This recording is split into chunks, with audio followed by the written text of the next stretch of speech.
Hi friends, welcome to my channel. இன்னைக்கு நம்ம பார்க்க போகிறது வந்து ஒரு ஹெல்த்தியான ஒரு ரெசிபி தான். அது என்னன்னு பார்த்தீங்கன்னா பூசணிக்காய் சாதம்.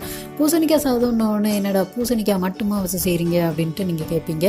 கண்டிப்பாக அது மட்டும் கிடையாது. இதுக்கு கூட வந்து காராமணி பயிரும் அப்புறம் வந்து முழு உளுந்து, அதாவது தோலுள்ள முழு உளுந்து பயிரும் வச்சு தான் இதை செய்ய போகிறோம். ரொம்பவே டேஸ்டியாக இருக்கும். இது ரொம்பவே ஹெல்த்தியும் கூட.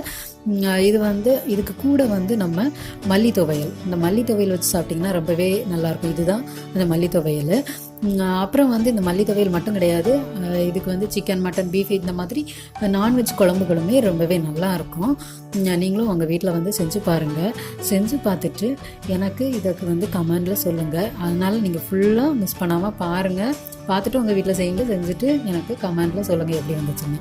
அப்புறம் வந்து இந்த சேனல் வந்து உங்களுக்கு ரொம்பவே பிடிச்சிருந்தது அப்படின்னா கண்டிப்பாக சப்ஸ்கிரைப் பண்ண மறந்துடாதீங்க. சப்ஸ்கிரைப் பண்ணிவிட்டு கூட இருக்கிற பெல் சிம்பலையும் நீங்கள் கிளிக் பண்ணீங்க அப்படின்னா கண்டிப்பாக நான் போடுற வீடியோஸ் வந்து உங்களுக்கு நோட்டிஃபிகேஷன்லேயே வந்துடும். இப்போ வாங்க நம்ம வீடியோக்குள்ளே போய் எப்படி செய்யலான்ட்டு நம்ம தெரிஞ்சுக்கணும். ஒரு குக்கர் எடுத்துக்கோங்க. அதில் வந்து இது வந்து 1/4 கப் அளவு, இந்த 1/4 கப்லேயும் பாதி காராமணி சேர்த்துருக்குறேன். அதே 1/4 கப் அளவில் பாதி வந்து முழு உளுந்து தோல் உள்ளது, இதையும் சேர்த்து நல்லா கழுவி இந்த 1/4 கப் அளவில் 2 கப்பு தண்ணி ஊற்றிக்கோங்க. தண்ணி ஊற்றிட்டு நான் வந்து 7 சவுண்டு வர்ற வரைக்கும் இதை வேக வைக்கிறேன்.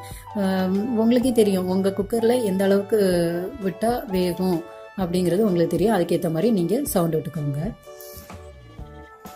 அடுப்பில் வச்சுட்டு விசிலும் வச்சிடலாம், வெயிட் வச்சிடலாம். இப்போ இந்த பூசணிக்காய், இதுக்கு தேவையான பூசணிக்காய் தான் அளவு பார்த்துக்கோங்க. இந்த அளவுக்கு நான் வந்து பூசணிக்காய் எடுத்துருக்கிறேன். இப்போ இது சவுண்டும் வர ஆரம்பிச்சிட்டு நான் 7 சவுண்டு வச்சுருக்கிறேன். 7 சவுண்டு வந்துருச்சு. என் குக்கரில் வந்து கொஞ்சமாக போட்டால் கொஞ்சம் நிறைய சவுண்டு வைக்கணும், அதனால தான் இவ்வளோ வச்சுருக்கேன். இப்போ வந்து இது திறந்து பார்த்துடலாம். ப்ரெஷர்லாம் போயிடுச்சு. இது வந்து ஓரளவு வெந்திருக்கும், 1/4 அளவு வெந்திருக்கும். இதுக்கு கூடயே நான் 1/4 கப்பு, இது வந்து 1/4 கப் அளவு, இதில் வந்து அரிசி வந்து கழுவி இதில் சேர்த்துக்கிறேன். இந்த அரிசிக்கு தேவையான தண்ணியை நம்ம இதில் ஊற்றிடலாம்.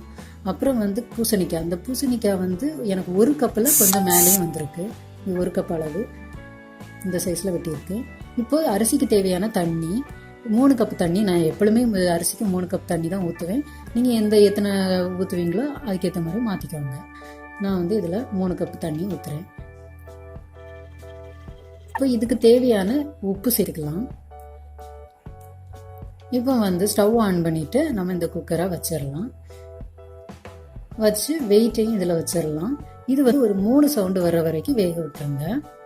3 சவுண்டு வந்துருச்சு, ப்ரெஷர்லாம் போயிடுச்சு. இப்போ பாருங்கள், சூப்பராக நமக்கு ரெடி ஆயிடுச்சு. இது வந்து நீங்கள் துவையல் வச்சு சாப்பிட்டுக்கலாம். இல்லை மல்லி துவையல் ரொம்பவே நல்லாயிருக்கும். இல்லாட்டி நீங்கள் வந்து கறி குழம்பு வச்சு கூட சாப்பிட்டுக்கலாம்.